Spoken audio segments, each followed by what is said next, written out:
Aloha Mavericks from all around the world. My name's Mike Kelly and I'm super excited to bring you yet another episode of Unmapped, a podcast exploring the world through the eyes of remarkable humans on extraordinary journeys. I hang out with pioneers, adventurers, and trailblazers from around the planet, hearing their stories and unlocking the lessons learned from a life on and off the beaten path. And just a little bit of housekeeping, if you're enjoying the show, please consider sharing it with your friends, following and reviewing us wherever you listen to it, and check us out on Instagram at unmappedpod. It would mean the absolute world, and I guess you get to come and hang out, which could be fun. All right, let's get into the show.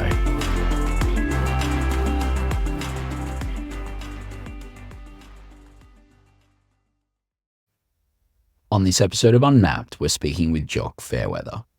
Jock might be one of the most inspirational people I know, and it's so funny because I didn't even know just how awesome he is until we did this interview, and that was because I saved so many questions that I had for him for this interview. We met at South by Southwest last year and had the most epic conversation ever, and I just could not wait to get him on the show. So this is going to be a really, really awesome episode for you guys to listen to. I absolutely loved talking to Jock about what he feels it is that makes him successful, and his number one thing was conviction.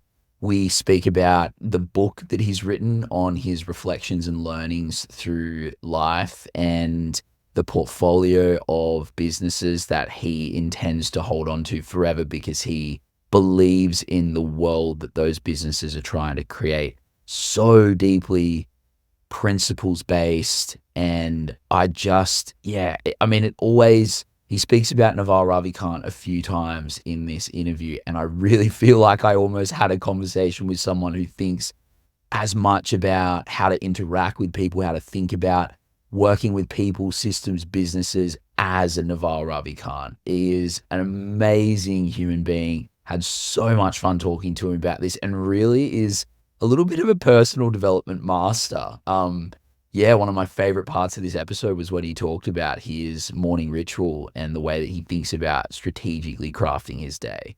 So I'm going to let you get into this amazing conversation without any further ado. This is Jock Fairweather. Jock, dude, how are you doing? Thank you so much for coming on the show. We've pretty much just come straight into the virtual studio and hit record. So I haven't even asked you how you are for real yet. So on air, how you doing? And again, thank you so much for coming on Unmapped, dude. My pleasure, man. Thanks for having me. As always, some things are excellent. Some things are a bit fucked. My daughter has had a stomach bug. So I feel like I'm getting that. So I'm not feeling excellent, but I've never taken a sick day off, so I don't plan to start now. You've never had a sick day? No, never, dude. Doesn't matter how fucked up I am. I just keep rolling. And this is instructive because you've primarily been running your own businesses. Like even when you've been doing things at different organizations, it's been very build the thing. You've got your own sort of MO, go and do the thing. So there's a very deep internal motivating system going on for you there, hey? Yeah. There's no question. I was just always taught that like work is life. And so my embodiment is there's certain things I give a shit about and I want the future to be. Not like monetarily, just how I believe certain, industries or things I care about are. And so I just pump it every day. It's just like an internal motivation. I don't have financial goals. I just do the things I care about. Whenever I've decided the thing that I'm pursuing, it's the thing that I'm pursuing. It's like my choice. And so you can't, especially what I'm doing literally today, you couldn't buy it off me. It's impossible because it's the only thing I'd ever be doing. In fact, when I had a lot of money before I deployed it all, it was the same thing that I'm doing. I've just built something to try and make it better. Yeah, nice. I mean, I think the easy grab question there is, what are you? I mean, do you mean specifically today, or when you say today, do you mean like today, or just in general with community VC? With community VC, I acutely think about making every day exactly how it should be. like that I'm ensuring my priorities are right and that I'm not doing anything I really don't want to do, and I'm doing all the things that I'm best leveraged to do, and so on. I think about that probably too much, actually, in terms of being effective. But yeah, but specifically, I mean, about community VC. Like literally, if you offer me 20 million bucks today, you can't have it. Well, first of all, I don't want 20 million bucks. I don't care. But secondly, it's literally what I was doing. The first trial we did of it around 8 months ago was something to solve my own issues. And that was like the very beginning and essence. And now it's just like snowballed, obviously. So just quickly going back to the internal motivating thing. So there's never been, did you ever just have a shit day where you wake up and go, I just can't be fucked today? Do you still have those voices in your head, or is it just get up and go? And also, as a small addition to that, I just wanted to throw it in there. It does make a massive difference when, that whole life is work thing is, if someone's saying that and they're working a corporate 9 to 5 or something like that, you kind of, there's a little bit where you're kind of thinking, oh, like, I mean, you might be missing a trick there. But when it's because you get up and every day you're committed to working on the things that you care about, life is work takes on a completely new dimension really there. So I suppose you can jam into that if you like, but then also just wanting to talk a little bit about whether or not, like, what do you do when you have, like, is there any part of you when you have a shit day, it's just like, do you need to get yourself up, get to the gym, motivate yourself, or is it just a total automatic reaction no matter what you're feeling? I think there's two things that I do consistently and have been for a long time.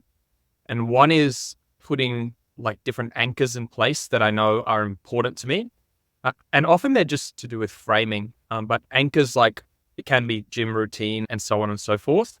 For example, every day at the start of the day when my alarm goes off, often I'm awake before it, but inevitably at 5:30 in the morning, I spend a specific period of time thinking about the day and framing how each part of that day could be really amazing. And like, I'm also framing it against when I've worked for others and I fucking hated it, and how glad I am to not be doing that anymore. So, I could be overwhelmed for today and be looking at this podcast and be like, Jesus, I mean, it's not directly recruiting an expert to one of our companies, and it's not directly recruiting a company into our ecosystem, and it's not directly improving our product UX. So why the fuck am I doing this? But there's all sorts of different ways I can frame this conversation that can make me comfortable and want to and willing and positive about doing it. One is, it's technically like I'm just hanging out with you and I really like you as a person, talking shit with you all the time. So like, that's an easy frame.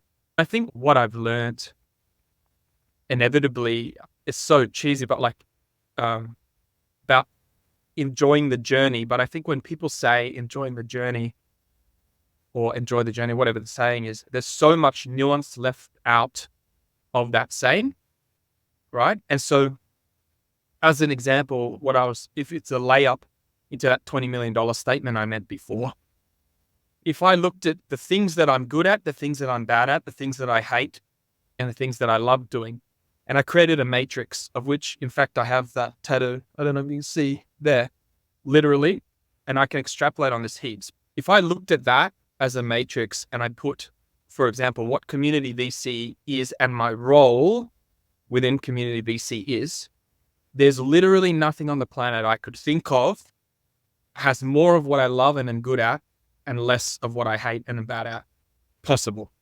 Because I've been iterating that matrix for years and years. So you could look at me doing other entrepreneurial shit, me working for VC funds, me working, doing investment banking, family offices for platforms, et cetera, et cetera, et cetera.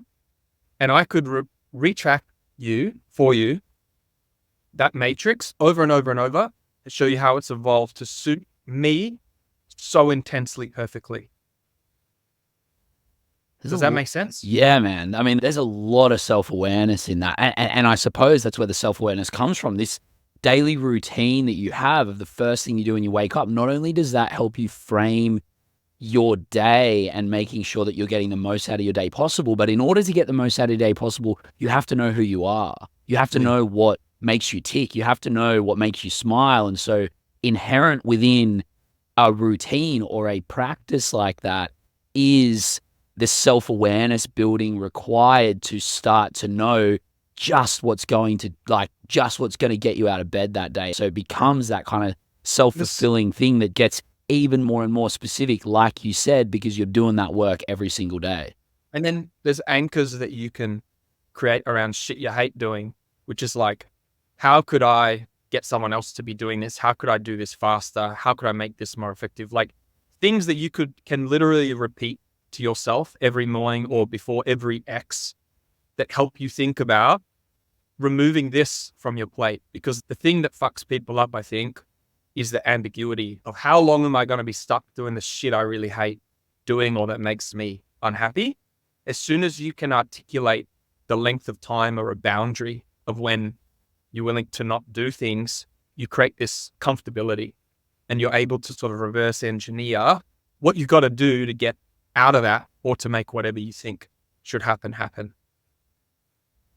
Your brain thinks in such a process oriented way. Like I can almost see the Excel spreadsheet in your brain. You know what I mean? Yeah. Like it's just a decision tree. It's like a Yeah. total logic train decision tree. Okay, well that didn't feel good. Go do that. Okay, well that wasn't right. Go do that. If this, then that, blah, blah, blah. You know, like the Yeah. whole thing. And it's like you keep doing that for long enough and you get to a point where you kind of find your sweet spot. Like it's inevitable that you would find your sweet spot doing that. Totally.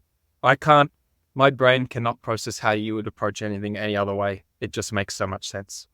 Like what's so crazy is that my first company was the luxury women's shoe label. I used to just be such a loose, creative person and I didn't give any fucks and I never trained for anything and I never prepped for anything, never did anything. I just show up and I was just naturally good at stuff. And so it just worked. And so I was super, super creative and very lateral all the time, like very artsy and etc. And I think Interesting. as I got more into computer games, one thing which makes you like start becoming like, it enforces like strategic analysis and things like that and ways to figure out how to win and all of those variables. The more I did that, and then when I moved overseas and inevitably didn't have money, which is the story, like I didn't have money or anything and I didn't know how to pay my parents back for helping me go over there. The only correlation I had to something I knew that they'd be proud of me for is to work as hard as I could because they worked as hard as they could. And so I just started slowly becoming this machine. I would say like I've come up with all sorts of crazy like thesis and charts about how you can balance organizational structures, the people, what kind of people they are and how they think and how emotional they are. But in a nutshell, I'm probably not the most visionary human, like guys like maybe Ben Johnston from Joseph Mark probably is, but I don't sit far from him. And the next rank for me is someone who can turn like that vision into like a reverse engineered strategy. And then so it gets more granular from there, right? So Yeah. I'm someone who sits perfectly right under Ben, who can take bullshit visions and figure out the entire maze of how you make that work. And then my other skill is to find like excellent humans who can start putting that vision into place. So you can see how it sort of trickles from there. Totally. And so do you, I find this, you know, you just mentioned becoming a machine, right? And I still see so much of that creativity in just what you said, in the way that you're able to take strategy. I mean, strategy really is quite a creative process when you think about it, like being able to work out how something should work and creating your own models for all of the organizational structures and charts and everything that you just spoke about. Like, you're not going to Google and just ripping Porter's Five Forces. Like, at every step of the way, that old creative energy is like almost like I mean, actually, good question. Like, how often do you just rip a process? I mean, you strike me as the sort of person that if you see something that's great, you'll just take it. But you also strike me as the sort of person that almost every time you would take something, you would go, okay, what does this actually look like in the way that it works in my own life or my own company? And how do I make this maximally efficient for me and what I'm doing? Like there'd always be an element of iteration, I feel, because you've got that sense of every day you get up and you look at what your day looks like. You're analytical as well, you know? I think like we have sort of a cultural piece within CVC or basically anywhere I've ever worked, which is we're just trying to figure out the best way to do it. It doesn't matter if it's my idea or your idea. There's no ego attached to any of that. It's just we're trying to figure out the best way to do it, whatever it might be at all times. And I think, I don't know how to say this without looking like a fuckwit, but I fired a lot of people over time, specifically at my second business, which ended up being a disaster. And the number of people, if there was one common element between the people that I fired the most, are people with MBAs. And the reasoning behind that is because those people, first of all, if you're doing an MBA, then you're a little bitch and you can't figure out the way to figure out problems yourself. Like that's fact. You don't know how to reverse engineering outcomes into learnings into the execution points. Like you can't do that. So what you got to do is get fed the entire way. So what happens is you might be running a small org that's trying to change the way that something globally is working. Like literally trying to do something so fucking new. And you might have an MBA person that comes in and goes, oh, well, I've seen this framework before, so here's the framework for that kind of thing. Doesn't work. It doesn't work because everyone in the org, every org, all works completely differently. So how can that one system that you found that worked for Coca-Cola 20 years ago at the same stage we were, work for us? That's fucking insane.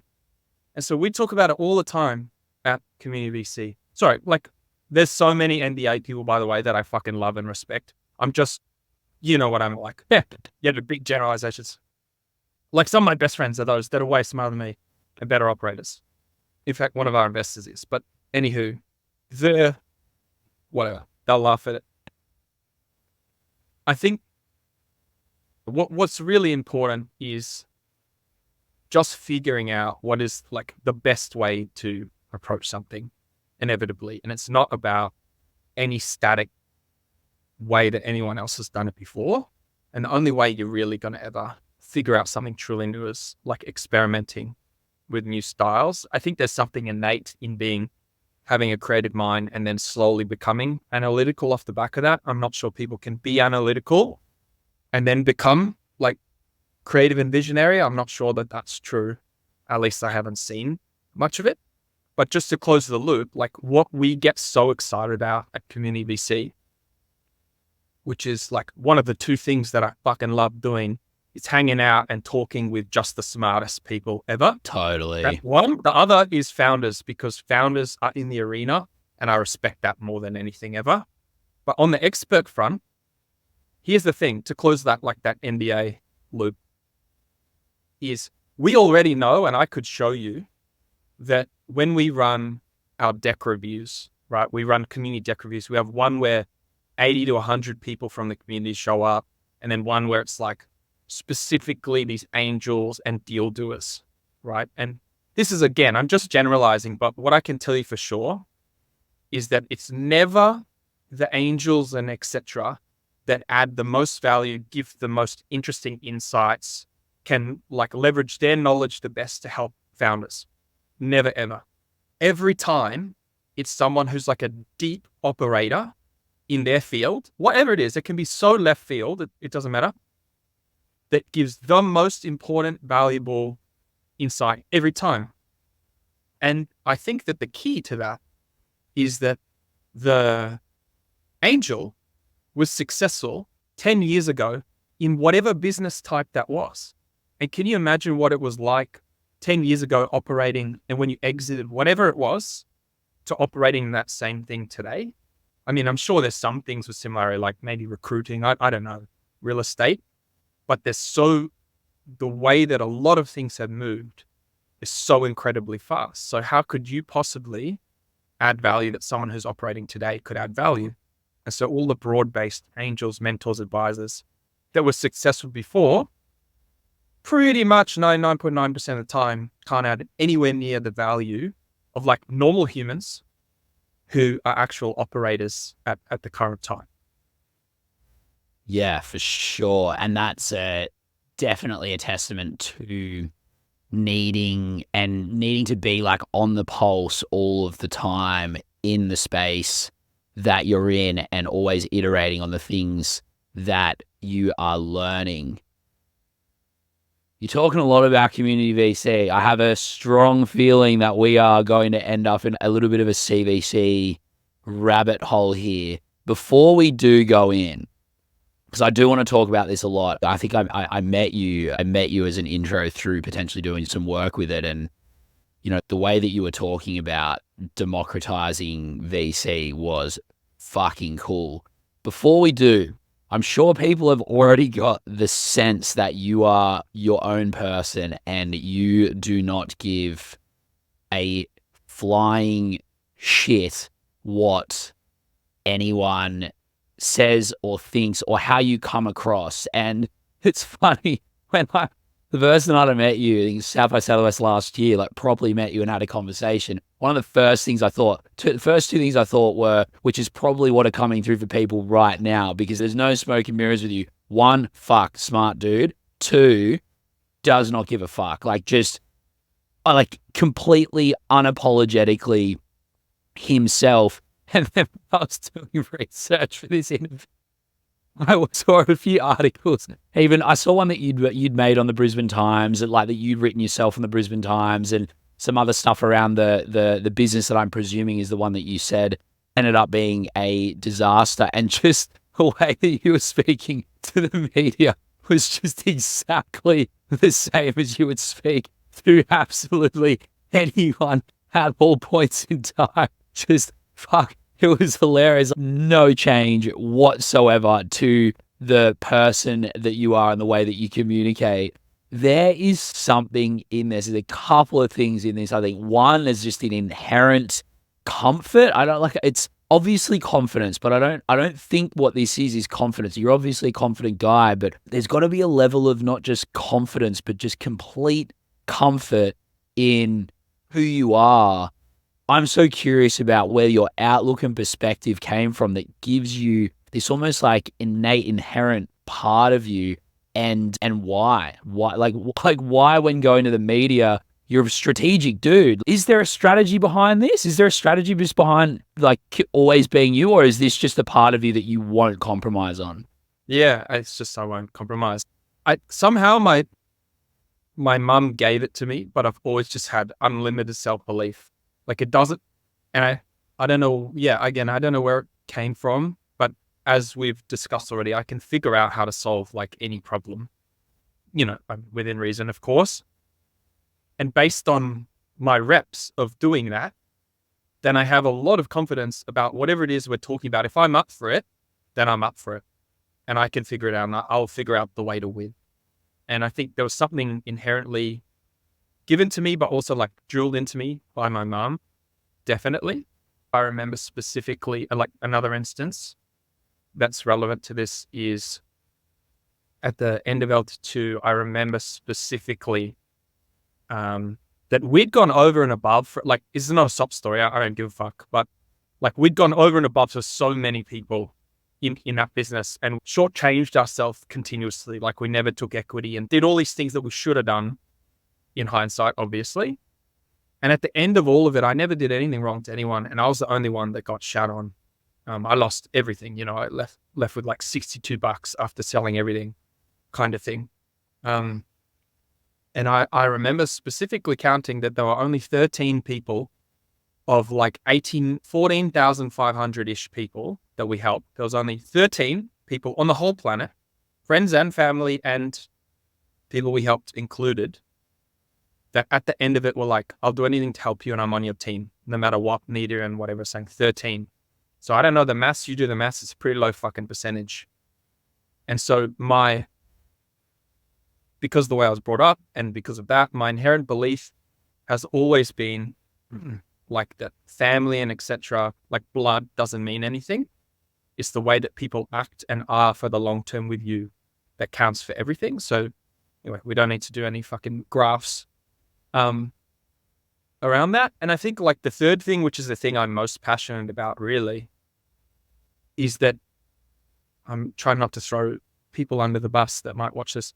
There are certain people who are like charming, like they can charm you because they're just, I don't know, they can do a twinkle and a smile and they're a bit cute or whatever the fuck, however they go about it, whatever their charm is. And I'm none of those things. I don't have a twinkle. I'm not cute. None of those things. But what I have is for sure is an intensity around the conviction of things that I talk about. And if you haven't noticed, I only ever talk about the things that I have conviction about. So if we talk about fucking ballet or some shit, or politics, I don't talk about it because I have no idea and I'm not interested. It has nothing to do with me. I've never had involvement in it. So when we're talking about startups, experts, sacrifice, whatever the realm of things that I can talk about, Dota 2, I speak about them with ultimate conviction because for all of those things, I've had intense end-to-end experience, like all-in experiences. Like as a founder, I'm all in 3 times. As an investor, I've gone all in with my entire net worth into certain things. Like I know what it's like to have massive wins, and I know what it's like to have massive losses, and I know what everything's like in between. And so at the moment, the only thing I care about is talking to experts because I connect with them because I want to help them engage with things that they really fucking love outside of their core job. And when I talk to startups, of course I connect with them because I'm a founder that's kicked ass and got destroyed, had nothing, had everything in between. And so when I talk to them, I'm insanely on their team, right? So I think that's the thing. It's like even when we chat at South by Southwest, what we were chatting about, like generally, with startup things and etc. And there's not many more people that I've ever met that have been more in the arena than I have as an investor or as a startup founder. And so how could you not believe me unless I was like a categorical liar? How could you not believe me when I'm talking to you about these things? So it's like, it comes from within. Do you understand? Yeah. I'm not putting it on. It's so real. It's so clear that it's so real because the thing is, if it wasn't real, then you wouldn't, and maybe this is a part of it. Like if it wasn't real, then you would massage it more. If it wasn't real, then you would swear less and definitely not swear talking to the AFR and stuff like that. It's like the authenticity is in the, I'm Jock, this is me. I talk about the stuff that I get, and I'm not gonna compromise on that. And like, why would I compromise? Because in the things that I talk about, I know what I'm talking about. Did the failure with what like little two Tokyo, is it little two Tokyo L2T LT2 did Little Tokyo 2, yeah. did that knock you around at all? Or like what was that? What was for someone who? So for me personally, I have been the opposite. Like for me, the journey to building self-belief has always been a challenge. Like it's been completely the opposite experience to what you've been speaking about. And so for me, like feel like almost like consistently going through a process of building myself up, and then when something doesn't work out, it like knocks me back, and it's like the evidence of the thing that was always there from the start. And so I don't like when you have that total inner reservoir of belief that nothing can shake, and then you go through something that's like a pretty big thing. How did that process of dealing with that, like were there days where you like, was there always still that reservoir of self-belief and you were just like, well, this is shit, but I'm going to get myself out of the shit? Or were there days where you had to do the reps of like remembering that you know that you've got it? Yeah. I wish I could speak as eloquently as Naval Ravikant, but he talks about a bunch of these things really well. So it's worth just checking out different things he says. I find him rather inspiring. But TLDR is after LE2, I reckon it took me 6 years to come good. I remember writing about it. It took me probably 18 months to come good physically, like get back into full shape and whatever, at the end of LE2, I was a fucking fat disaster. Then it would have taken me 3 years to come good, like emotionally. I might use the wrong words, but emotionally, just feeling good about shit all the time. And then it would have taken me 6 years to come back to like full try and fuck with me mode. 6 years, I would say, to complete the full cycle back to what I was in 2014 when I started it, I reckon. And I think that the important part, I was speaking to a friend of mine just recently on the phone. He's in the C-suite of an ASX listed company that's ultra successful. And he's a very close friend of mine for a long time. And he doesn't want to be there really anymore, but he built that thing like from the ground, basically, to something extraordinary. And he's scared to start something afresh because he doesn't know if he can do it. Does he know if he can do it skillfully? Of course he fucking can. Can he do it emotionally, etc.? He's not really sure because there's a safety net built into this large scale success that he sits in. And we literally had this conversation about, well, let's pretend you want to be a big time property developer. That's the goal, right? That might be his goal. That's the thing that he wants to do after he leaves this organization.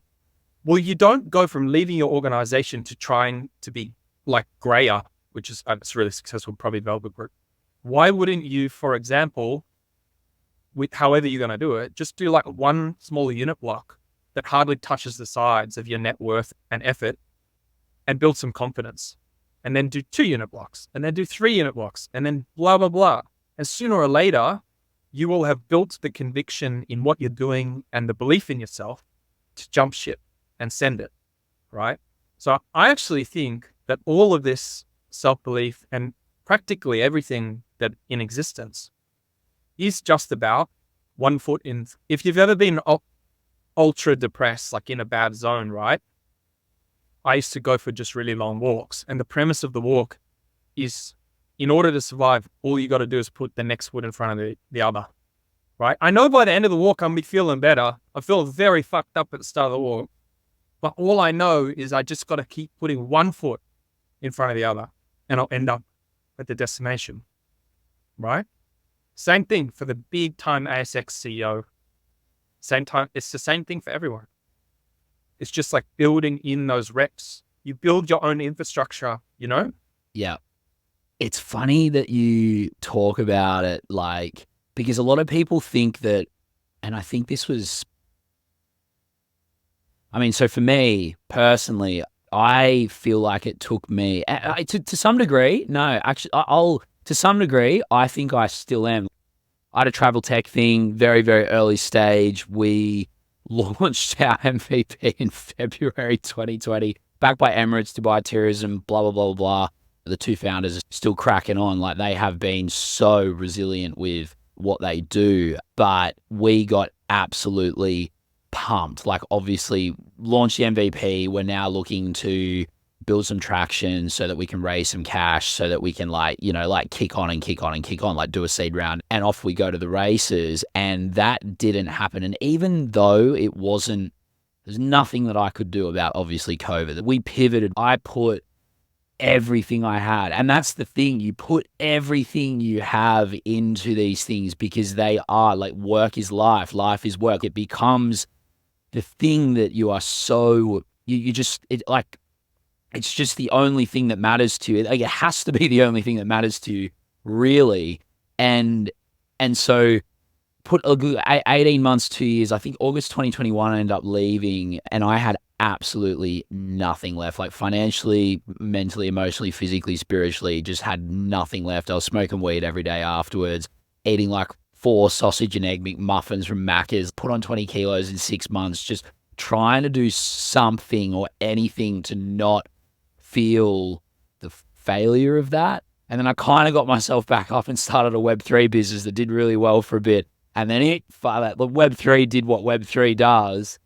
And I just had this period of about 2 years where I just got absolutely smashed. So from August 2021, I'd already been in the shit for a year and a half of like trying to build the thing and trying to keep it going. And then from there, it was definitely until November, December 2022. So good like 15 months before I could even find the energy within myself, like existential exhaustion, before I could even find the energy in myself to just go, fuck, like I actually need to put a line in the sand here and stop like wasting away my life, because that's pretty well what I was doing. And then from there, it was like the process could actually start of like bringing that back. And I still feel to some degree, I think we had a chat about this at South Star. Like I'm still going through a process with just Unmapped and different things that I'm doing of getting back into being able to just crush it, because I'm still coming up against all of these stories of failure and stuff like that. And it's like there's energy in my body, like actual energy that's getting stored. And I'm starting to notice that shifting because I'm giving it the time of day to look into it, let it process and let it kind of heal in a way. And at the same time, it's like what is allowing it to heal is exactly what you just said. It's like it all has to start with that first step. Yeah, I think you have to be like, yeah, you have to be incremental. It's the only way, and thoughtful about it.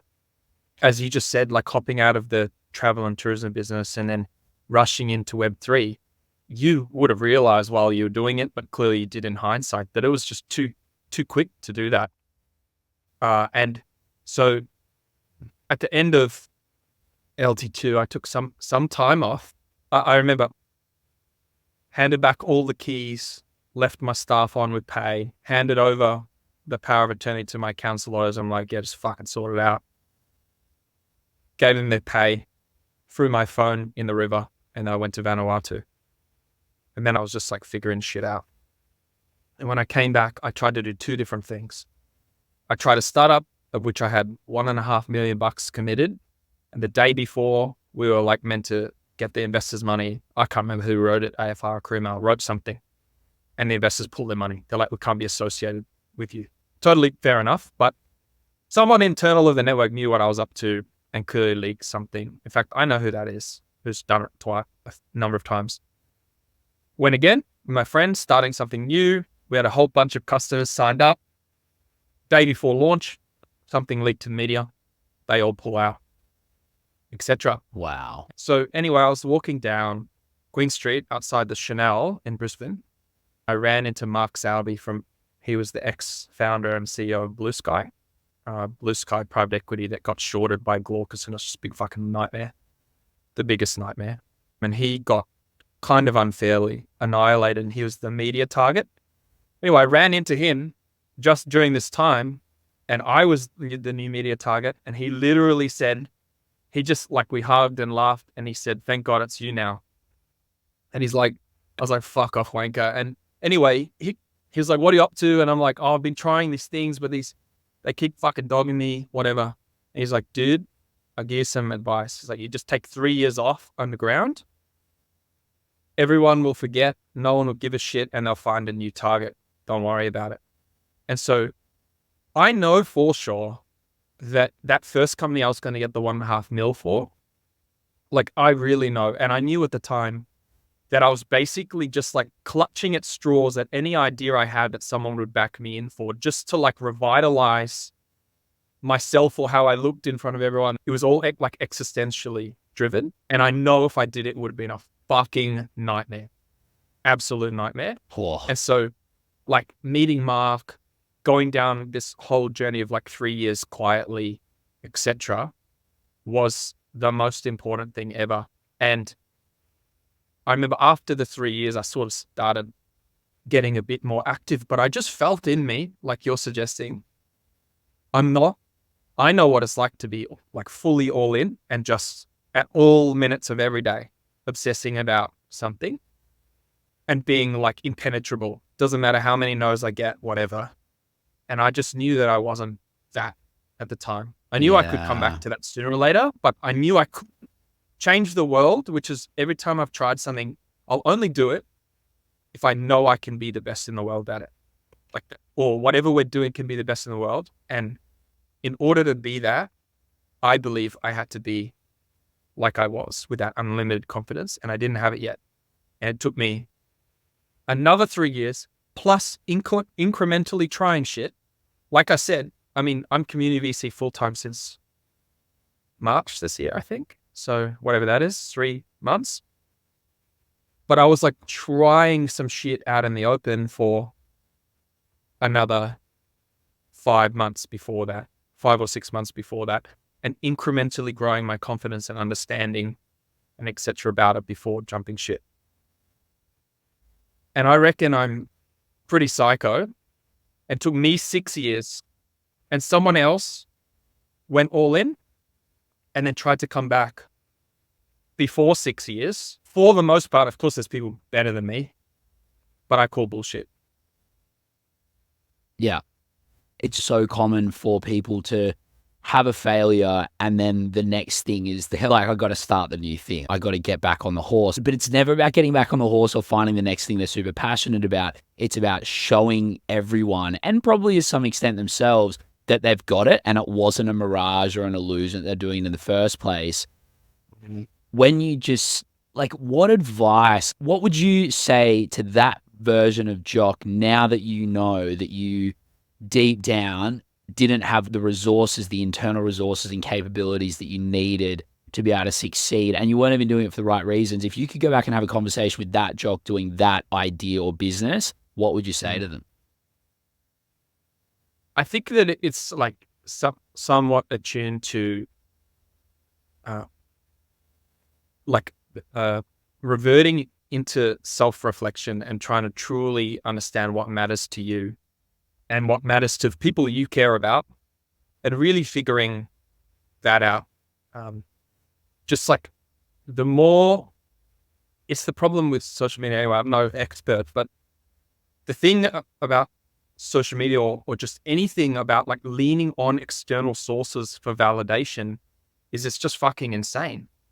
Like, sure, I'd love to be similar-ish to Chris Hemsworth, but there's so many things in this world that make us different. And so it's insane to like compare myself to him. Like, our journeys are different, our family backgrounds are different, our genetics are different, our ages are different, everything's different. And so like that external comparison and that need to like be, I'm not fucking cool or the hottest dude in the world unless I'm Chris Hemsworth, is just absolute insanity. And before social media and stuff, it's just like, the only comparison was me and my friend group or me and my whoever was at that party. And it was only like an instance in time that it mattered what you looked like and I looked like at that party or whatever. And so all of it inevitably has to be centric around what matters to you. What do you want to see in the world? What are you willing to do to make that happen? That's what it has to be. It literally doesn't matter. You know, like the 13 of 14,500 number? That's the thing. Is like those 13 are still with me today and they matter a lot to me. And I look after them as much as possible. Mm-hmm. And so if that ratio is true or not, the relevancy to how you look to anyone else just doesn't fucking matter. Yeah, I had a specific experience in my life when I was much younger that showed me a very similar thing. I had a lot of people that would bow down and would really want to be my mate, want to be around, all that kind of stuff. This is like back when I was a teenager, very different person, very different life. And then something happened and I was no longer the big important person in certain ways and everyone disappeared. I could have counted on probably one hand, maybe two, the people that didn't disappear from my life in that moment. Absolutely crazy. The ratio that you're talking about would be pretty close to. Sorry to hear that. Oh, dude, it's fine. Most of those people didn't really matter to me either. And I think that's important. Like, there was an element of doing your bit for everyone. And I wasn't doing what I was doing from a place of, very much goodwill. But at the end of the day, if the roles were reversed, I probably would have been there for a lot more than they were for me. It just shows you where to put your energy. Let's get into CVC. When you said it's taken you 6 years to get back into, don't fuck with me mode, I have a feeling that a part of what really would have ticked you over into that mode would have been coming to an idea that was the thing that lit you up. Like, there's kind of a sense of like, you're almost there, you're laying low, you're doing the things you need to do, and then an idea comes and it's like it's the impetus that gets you over the line of like, okay, right, that's the thing. Fuck, let's go. I'm back. Right. Like, is that kind of how it felt? Like, do you kind of attribute CVC to the completion of that 6-year arc, or do you think that Mm. CVC is only happening because the 6-year arc completed? Too philosophical question for me. But what I can tell you is that there was certainly a light bulb moment of when I was like, I'm fucking onto something for sure. Like I'm so sure that I'm onto something, which we can discuss. Something that's like important to note is that in 2016 or 17, during Little Tokyo, we set up a unit trust.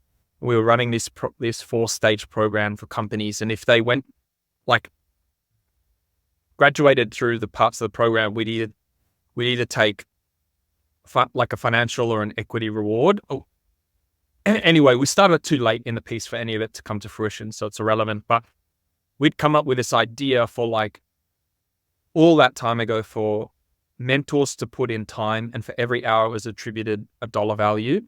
And every time a company went over a hump, it would get distributed to the mentors. And I think at that time, that's pretty innovative, I would say. Like we certainly hadn't heard of it. We made it up. And so I've been thinking about how do you support early stage businesses in the most effective way where everybody is aligned to the objective for a very long time, whatever 2016 to today is, was 8, almost 9 years probably. Been specifically thinking about, or I started the Incremental in 2014, right? So 10 years for sure. I've been like in and around this space. And so then once LD2 was done, I was writing IMs for people to help them raise money. And the first one I wrote, they ended up reverse listing, which is this ASX friend story and they got to about 662 mil market cap. So a lot of people made a lot of money out of it. And so I kind of became circa a full-time angel investor. But as with angel investing and venture, there's no liquidity. So you're deploying your money. It's just dissipating. Yes, you're getting paper money, but your bank balance is disappearing in front of you. I had been a founder for a long time. And then I learned a lot about investing and investors and how it all works and the system and etc. And throughout that period of time, again, this is so typical of me and it's a big generalization, but pretty much I don't give a fuck about what investors think.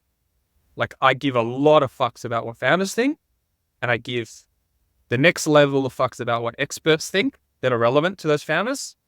And then usually there's advisors and then investors, right? And my level of fuck giving dissipates the more you move that way.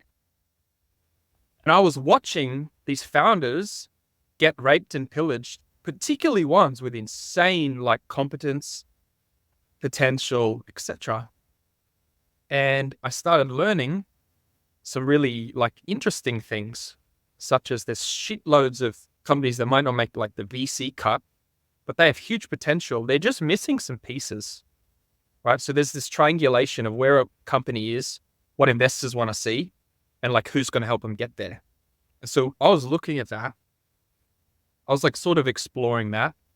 And my first port of call was this deal we did 8 or 9 months ago. It came across my desk. And basically, like in that same essence, I was like, cool.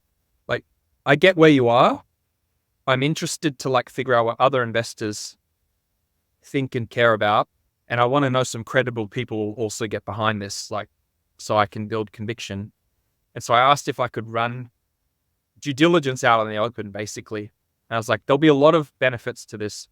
Instead of me doing 20 hours of figuring out a lot of shit that it's not worth my time figuring out about you, I'll lean on some other people to do so. If I do it out in the open and I drip feed it, people will be warmer along the journey towards the output. If we build enough noise, I'll be able to attract some very cool people to it, which will benefit everyone and momentum and so on. And so we ran it and it was unreal. I got like 4,500 subscribers to this newsletter thing. They closed a $3 million USD led round. We got insane people involved. And I was like, fuck, that's really Wow. interesting. Yeah. So like, if you think about that triangulation I just suggested, the vehicle in which we operate to motivate those three parties to interact is through due diligence, right? So it's a simple process. Like our process is complex now and systematized, but in a nutshell, the way it's always done is you receive a deal as an angel. You go, fuck, I don't know anything about, I don't know, space tech and ISO 9001 authenticated space products and all this shit. So you send it to 2 or 3 people who would. They'll give you some feedback. You got to founder build conviction or not. And then you go out to a broader group of people and you keep rinsing and repeating that process until you've built in all of the knowledge gaps, hopefully credibility gaps, and you found conviction and momentum with people to go into that round. Like company was happy. Everyone was happy. Yeah. Everyone was so happy with output.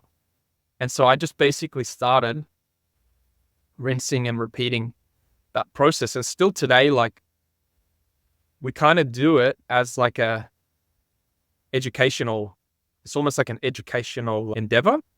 So basically the point of all the insights and the people leaning is you get all these interesting angles that round out this deal, if you will. But all we're doing is the DD. We're not like doing the deal. We're not raising the money, etc. So anyway, that has evolved more and more and more to this place. And we honestly believe through all of our observations, and you've seen the traction we've got, like our shit just is popping off. Like we have, I don't know, 15 people a day applying and 10 deals a week and whatever. And we honestly believe we're going to change like what early stage engagement means for companies and potential like advisors and supporters. And we honestly believe we can create a way that all the people who didn't know they could connect with these companies, all these deep operators, not these like angels and stuff, all these people who are true deep operators could get involved with these early stage companies and in a nutshell, de-risk them. Because if we show all these people who are vetted and very fucking smart, we can't guarantee that the deal will be successful. Obviously, there's too many future factors that can go on. But if not a single soul goes, fuck no, there's no chance in hell that can work, right? We've just de-risked the downside in a nutshell without like the black swan events. We've de-risked it. And so I had that moment with that company that popped off. Again, I'm not going to throw people on the bus, but there's a very famous deal that happened in Australia. It was a last mile delivery thing. And I sent it to the head of strategic finance of Uber Eats. So basically the guy, if anyone knew if this thing could work at scale as to what they were presenting, he's the guy that would know and how that would work and the unit economics and blah, blah, blah. And he wrote back to me. He's like, I wouldn't touch it with a 1,000-foot pole. Here's 20 reasons why. And ended up getting huge funding from very well-known people and then becoming a disaster. Yep.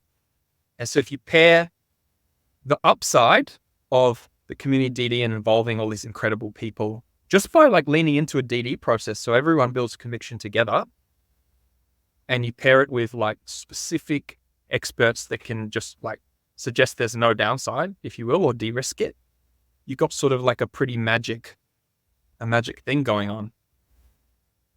Yeah, I remember we spoke about this when we were at South Star, and I fucking loved listening to you talk about this. And the reason I loved it, and this leans back to you've not lost the creativity. It works in different ways, though. Like having embedded the strategic and analytical lens into a naturally creative environment, it like directs and moves the creativity in different ways.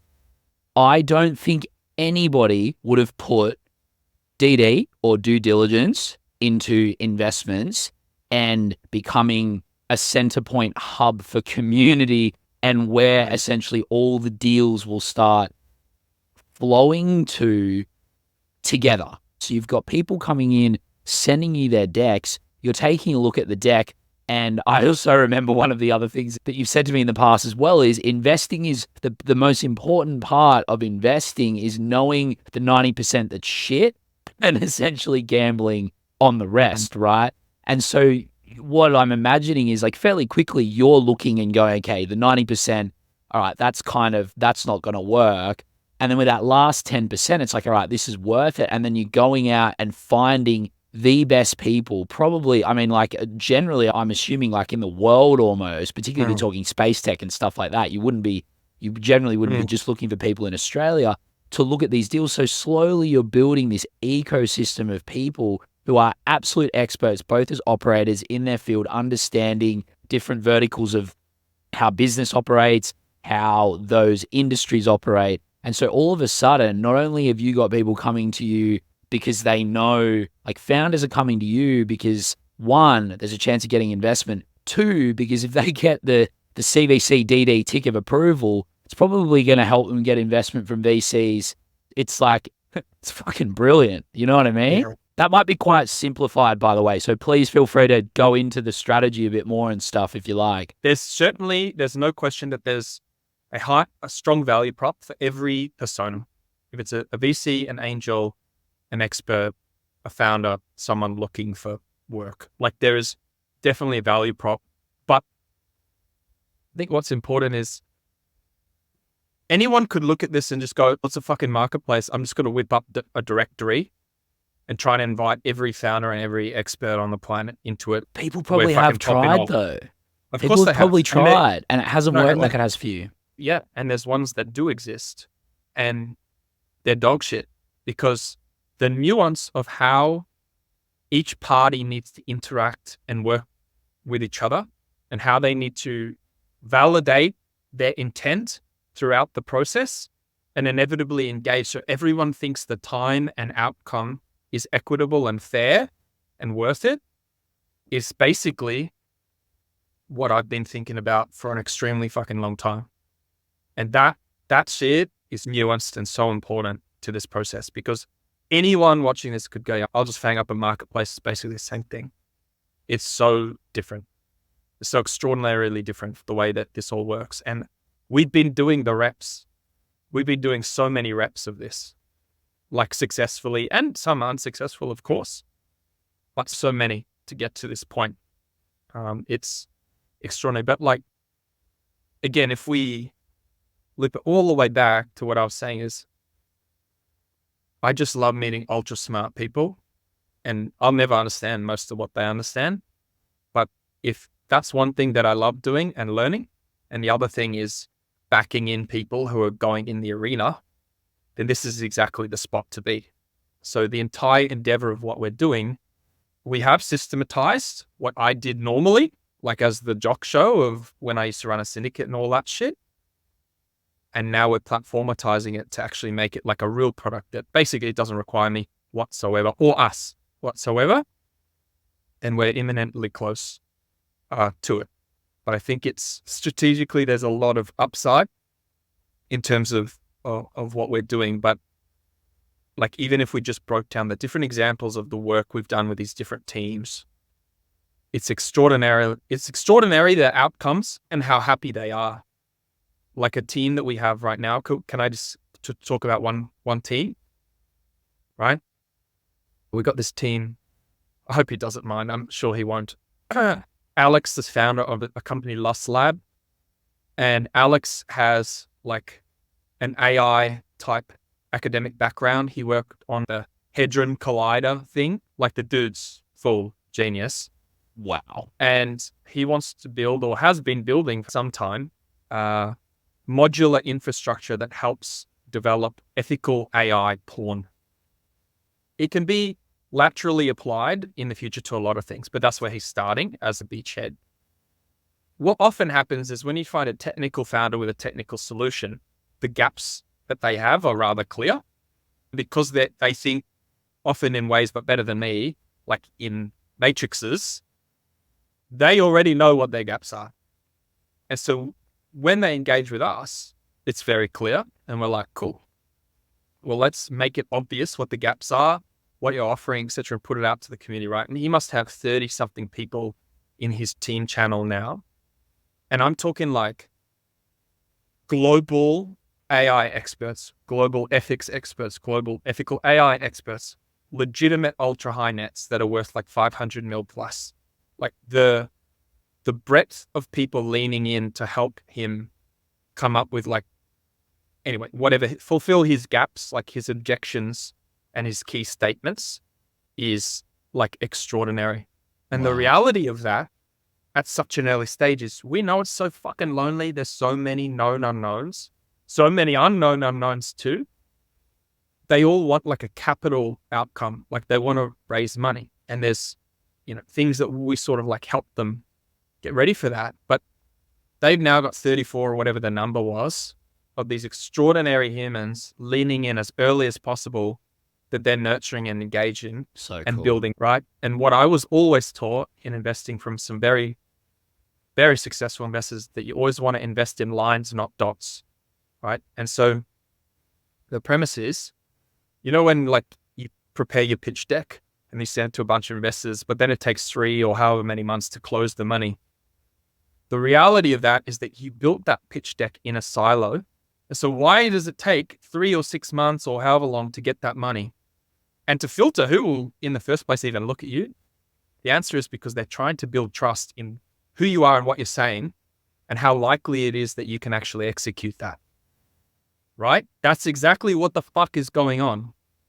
So if you bring those people on the journey as early as possible, when you are ready for the capital will be ready for you. Promise. Right. Yeah. And our hypothesis is, that's proving crazily true, is that it's all around human capital. So the companies that surround themselves with the most strategically aligned people as early as possible, and based on their feedback and insights, iterate and progress at the fastest rate, are the ones with the highest chance of success.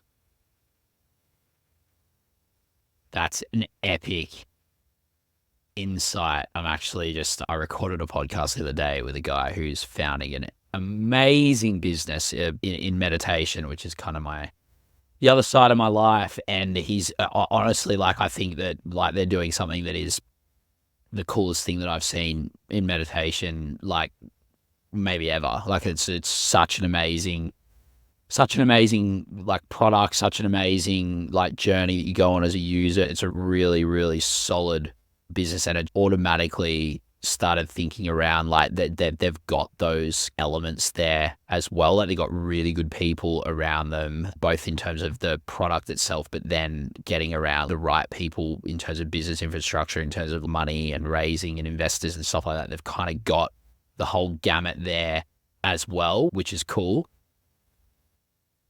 These people, just to confirm, with this guy who wants to do the ethical porn, did he come to you and then you've put all of these people around him, or are they already there? Yeah. So this is something that fascinates me about you. And I've actually been waiting to ask this question for a while because I knew that you were going to come on the show and I wanted to ask it here. And I think it's one of the big ones that I wanted to ask you.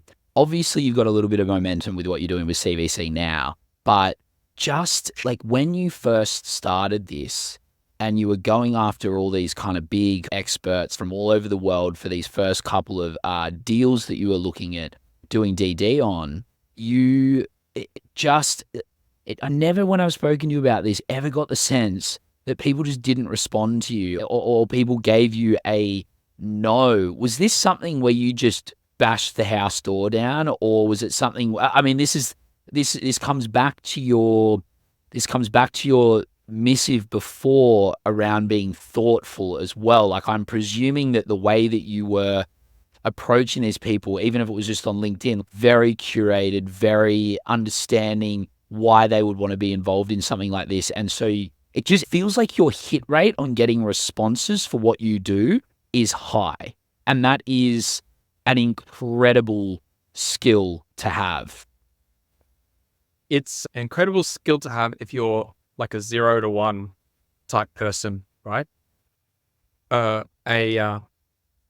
of the key things that we need to address with our product platform ecosystem is how can it not be hinged upon my strike rate of recruiting people? Because like some days I'm like a call center. I have like 15 calls booked with experts and founders, and they're amazing humans, but that's a lot. That's a lot. Yeah. At least I think it's a lot. So I think that the key is being, sadly, thoughtful and iterative again.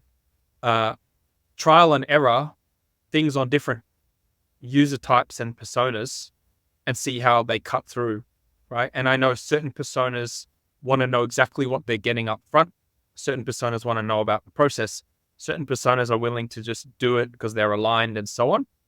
But I think it all goes back to how strong my conviction is around all of this. Yes. So as I've said before, not on a podcast or anything, but I think humans are not like 1D, 2D, 3D, whatever. We might be, I don't know how many D, but 30D.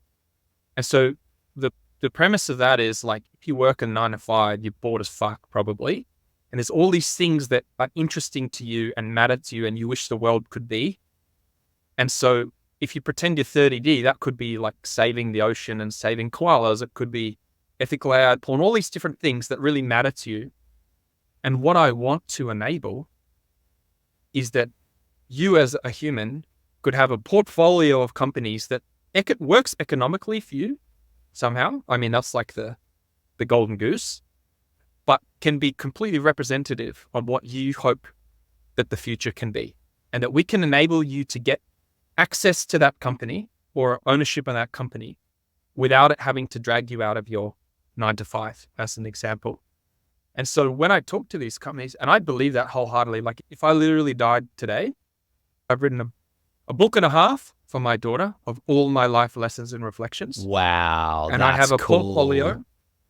I have a portfolio of 38, 40 companies that I honestly believe in those humans and what they're trying to do is the way that I wish the world should be in all of those different spheres.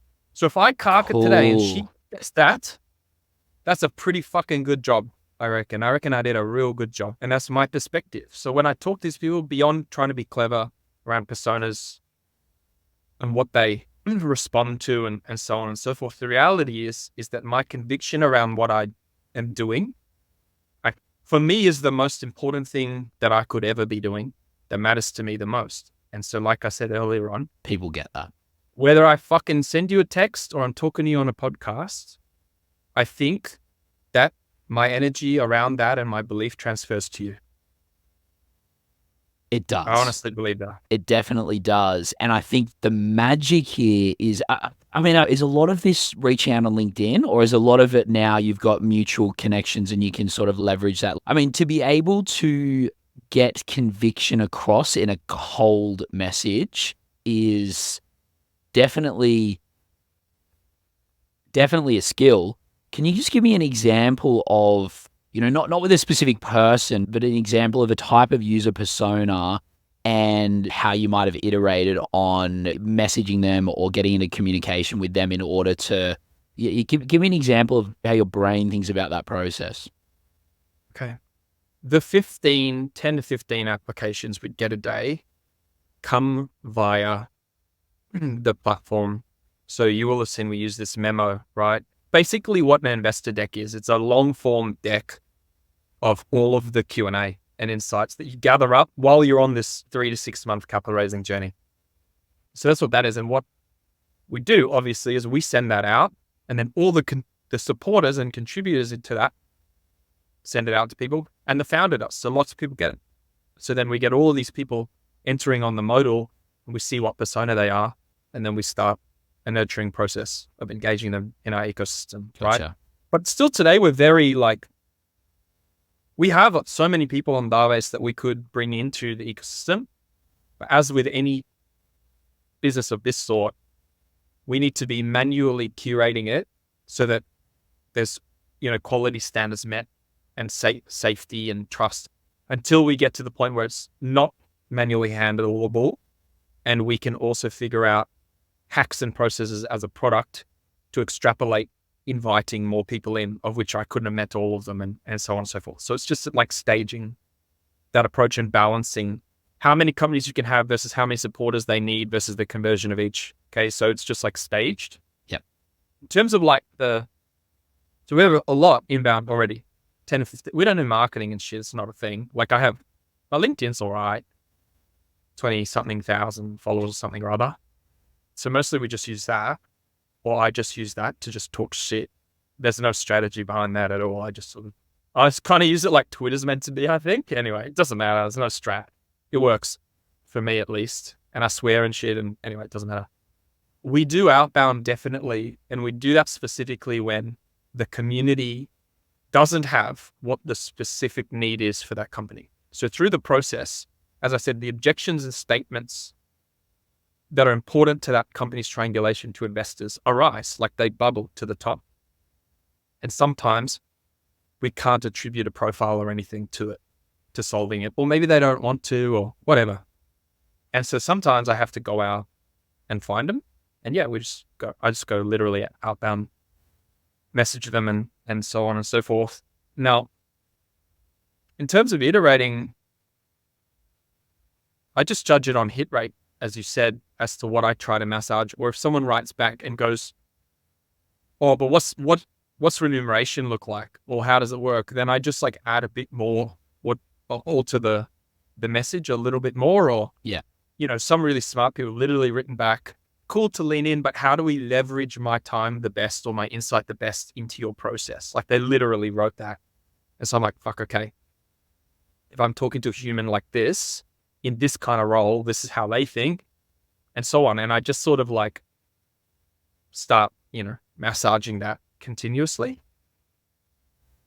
Are you better at understand? Do you think that your real gift? I mean, it probably to some extent is both. But do you think you're better off with your analytical skill set at analyzing situations, models, and processes, or people? Because you seem very confident and comfortable with receiving a piece of information from a person and then being able to go, okay, so receiving that means that. And it's not about stereotyping or putting people, I mean, it kind of is a little bit about like, you use these snippets of information to understand, but you seem like you're very good at being able to receive a piece of information or data from an interaction with a person and then go, okay, so this is now how I'm going to deal with this person. Like there's a very clear lineage between those two things in your brain, which is really cool. I think I appreciate that. I wish that I could recall what my girlfriend said, but anyway, there's two types of people who feel a lot of emotions and understand the emotions, but they act completely differently. And she would be extremely empathetic and so on and feelingsy and whatever about these engagements. Whereas I'm internally thoughtful about them and act upon them very pragmatically. Yep. And sometimes I just show nothing and I just think about it. That's why let's say like a medium, like LinkedIn or whatever the medium is, like if there's a tech thing between us, at a more slightly scalable sense, it makes it easier for me because I can figure it out with time. But I feel like if you just reflect on community VC at its essence, it's all about human capital. It's understanding motivations and intent and desire and, all of those things about all the sides of the spectrum and figuring out ways to use methods to like make them fit together better as a puzzle.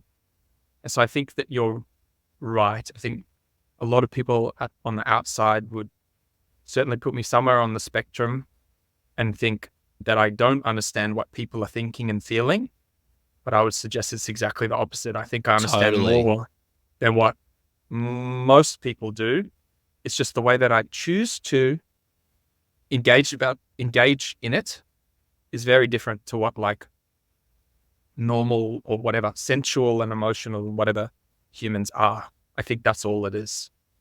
Yeah, for sure. I mean, and it's interesting. Like and it's also the way that it's funny, you mentioned your partner and how her automatic response would be to go into empathy and stuff like that. And it's not that there's a lack of care. Like, and another great example is conversations we've had around Unmapped and the podcast. You've always been, dude, let's just hang out and chat. Like, we'll work out like what's the best strategy. Like, your way of caring is this information comes in, I understand. Now it's very clear how I could potentially help you. Now I'm going to help you. Like, it's very clear down the line. There's like a high level, like human, social, emotional intelligence that you're able to use. And so do you find that is way more valuable to you than your process intelligence or your situational, like which do you think is more important to you? I think that inevitably all that really matters is people, I think. Yeah. And your relationships with people and the longevity of that and so on. So the answer is the former for sure. Yeah. It's a bit like the creative to analytical, analytical to creative example I gave earlier. Like there's so many, there's a bazillion people better than me. Systems, pattern matching, spreadsheets, matrices, fucking whatever. But the magic is that I can figure out how humans intertwine with it, I think. Yeah. Totally. Like create a fucking marketplace or a directory, dude, and give it a whirl. But I promise you that the nuance of how we have figured out and observed people engaging with each other and their willingness, intent, and so on is the magic that I know no one else knows. Yeah. 100%. I mean, it's been incredible to watch. I mean, I came into your wheelhouse 12-ish months ago, maybe a bit less, maybe 9 months ago, and to watch the level of growth that you have had, and that is down to all of these factors that we've been speaking about, your conviction in the idea, your conviction in yourself, your ability to pair your human emotional intelligence with your understanding of how these processes work and spotting gaps and pattern matching and all that sort of stuff. All of that jams in together. It's been, yeah, dude, like actually I've just not seen up close very many examples of this, like your, like the level of it makes really clear like what is required of an entrepreneur, you know, like to be really, I mean, to be successful and to really kind of pump it up and crush it. You've got to be like, you've just been absolutely non-stop at this. And I remember kind of thinking at some point that, you know, like because I think I was probably in the, you say WhatsApp chat, like there might have been 30 of us at the time. And then I kind of like, I've been doing my own thing and stuff like that. And then all of a sudden you had 10,000 people on your subscribe. And I don't know how many you got now, but the growth has been crazy. And I think that's obviously like product market fit. Like you found something that's really clicked with people, the conviction and the way that you're doing it. It's definitely, and the human element of that is obviously a really important part of it. The magic is that you've been able to put yourself understanding the needs of those people in the triangle and then create a process that systematizes and creates synergy in between them. I'm probably stealing this from someone else, but I would suggest that it was like idea market fit. We're moving into product market fit, Gotcha. and then we've got to find product pricing fit. I would say that's the evolution. I don't know if that's an existing framework, probably is, but that's what I think as to how it is and we are evolving. Yeah. Where like at a broad level, and again, you know, speak to, I mean, we can edit it anyway. You can say whatever the fuck you want. We can edit it later. But where's CVC? What does CVC look like in 5 years' time? Like where do you want this to get? I think actually I'm not that interested in where it is in 5 years' time. We have shareholders or whatever, so I must look after them.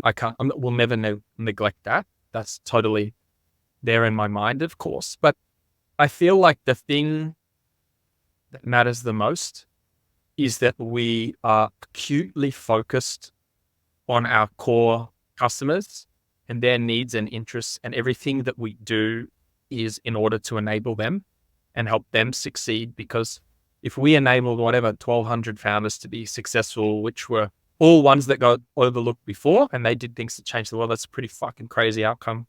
And on the flip side, enabled all these incredible operators who are like deeply like got the blinkers on and never thought they could do or help anything else and enliven or enlighten their lives or their future wealth building to do so. That's a pretty incredible outcome. So the kind of reality is of what happens in 5 years, I don't know. All that matters is that we care the most. We're going to continuously focus on our core customer and enabling and supporting them for as long as forever, because it's all that I was doing anyway on my own. Yeah. And we're just building a system to do it 1 trillion times better. And we'll do it the longest.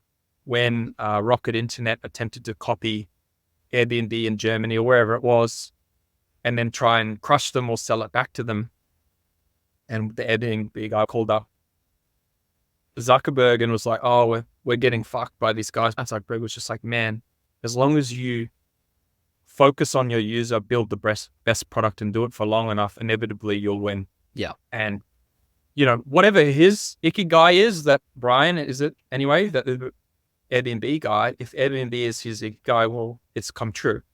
And I can't tell you how much more this is me than possible. There can't be anyone else on the planet that's more suited to being like the co-founder of what this is that we're doing. It isn't possible. Totally. It's the conviction, like, we will do this the best. We will do this the longest. We will serve the founders, the customers for as long as it takes. And I guess within the question of what does this look at in 5 years, definitely wasn't looking at that from a financial perspective, like more of an impact perspective. And the answer sounds like what would be the ultimate goal for you is to see more epic businesses and epic founders in the world succeeding with cool shit that is driving society forward in a way that makes a positive difference. That sounds like the, yeah, 100%. Like, and the more zeroed in version is that I'm so interested in like the overlooked lateral or whatever, like the diamonds in the rough in terms of the companies and the diamonds in the rough in terms of the people who can actually add the most value to those companies. So like finding Lust Lab and even finding guys like from wherever in India, etc., that are the perfect fit to support their mission is just so fucking cool. Yeah. Instead of like dipping back into the same incestuous fucking circle of like, the people who go on the mentor circuits and shit, not interested. It's literally not interesting to me. I'm interested in these diamonds in the rough and how you can make that happen. That's the fucking magic, man. Totally. That's the real magic. Totally. That goes on. Because if you boil that down to diversity of thinking or cultural contribution to a company and the lenses that brings, that's fucking crazy, dude. Yeah. That's why I could never hire a bunch of me's. First, it would be a fucking disaster. But second of all, we would never actually figure out the best way because we all think the same way. Yeah. Right? Totally. Exactly. It's, I'm curious. So, well, you hired a bunch of yous.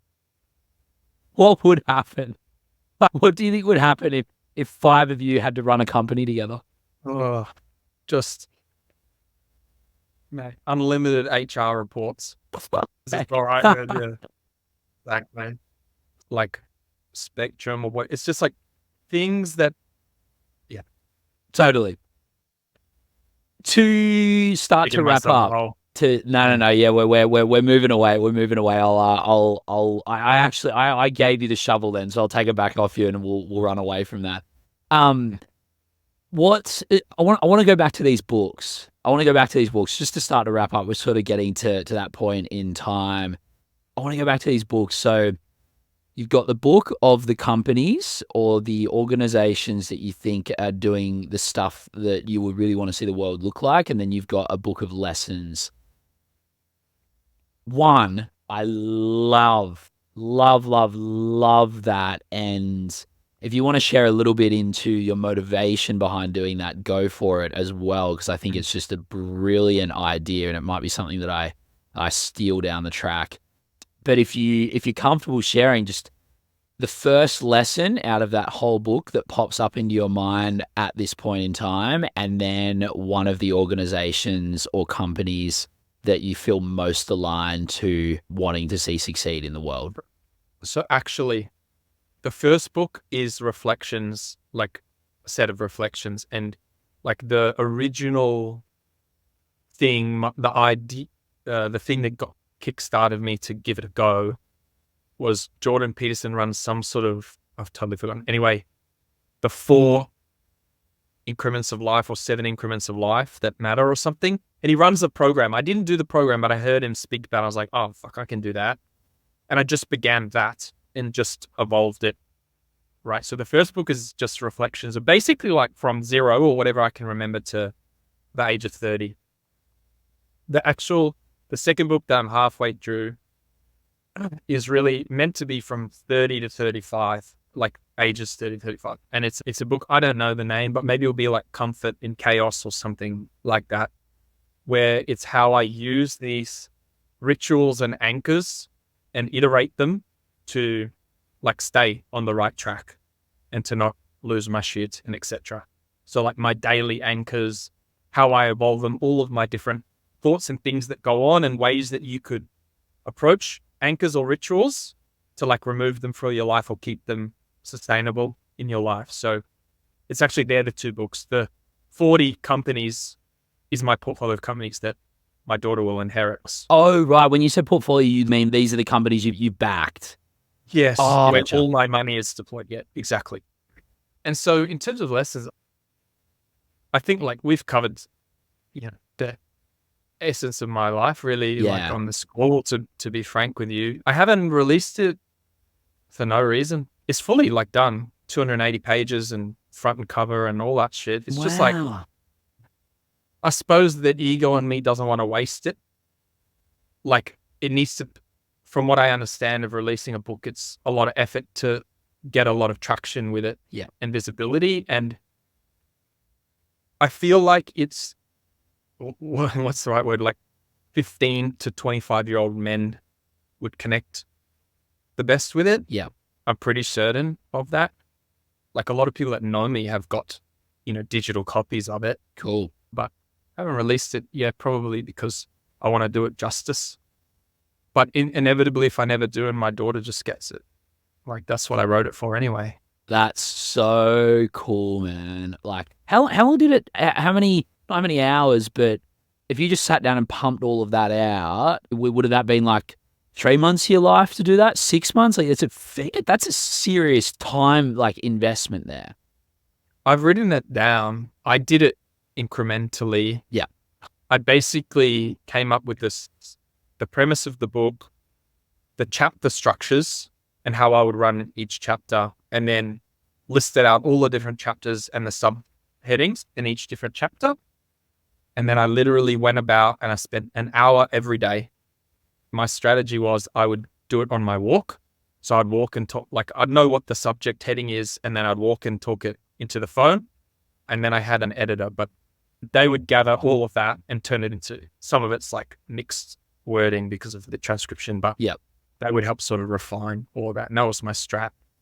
That was like 450 hours. Yeah, I right. have it in my mind. That's what it was. That's a pretty efficient like hours per page ratio, by the way. Like for the whole thing, 450 hours, 280 pages, you've done pretty well there. That's so cool. I didn't realize you'd written a book. Man of many, many strategic talents, or a talent for strategy and for the strat required to solve almost any problem. Mate, is there anything you want to say about CBC or just about life in general before we wrap up? Like, is there anything you want to say about what you guys are up to, where you're headed? Like, if there's anything you want to kind of get out there around what you're up to and stuff like that before we wrap up, please take the mic. No. I think if people are interested in contributing to companies that they're aligned with, or they're companies that want to build out this early believer human capital, then they can just, shoot us a note. Of course, my real message is that people need to be true to themselves, figure that out, and do that as quick as possible, and know that it's always an evolving journey, and do everything you can to be always iterating and moving to that direction. Again, like I said, this is not revolutionary thinking. I think like Naval Ravikant says, it talks a bunch about this kind of topic, but I feel so strongly about it. Like, cause I've been in, such horrendous situations just due to not thinking about it, just taking opportunities, chasing money, whatever it is. And I don't think that's a strat. And no one gives a fuck about your Ferrari and shit, bro. Like, honestly, no one cares about any of that shit. Yeah. Yeah. Dude, Thank you so much for coming on the show. It's been a good chat. I've got to know you. Like some of your rituals, anchors, routines, the way that you think about things is just really fascinating. It's a real pleasure to get to hang out with you, man. I really, really appreciate it. It's nice when we it's nice when our little crew gets together at every conference that we end up getting to. So hopefully you're at South by later in the year or wherever the hell we're all gonna meet up and hang out next time. But man, I really appreciate you coming on the show. It's been really epic chat. I found myself a couple of times like just like having so many different like ways that I feel like I could go with everything you were saying that I wasn't even sure which way to go sometimes, but it was so cool to listen to you talking about your outlook on life and then also just dropping in a little bit deeper into CVC. And like I said, man, I have not seen something grow like this, and it is a testament to your conviction for sure. And yeah, man, thank you so much for coming on the show. I really appreciate your time, and I'll catch you soon. Appreciate it, Dougie. Peace.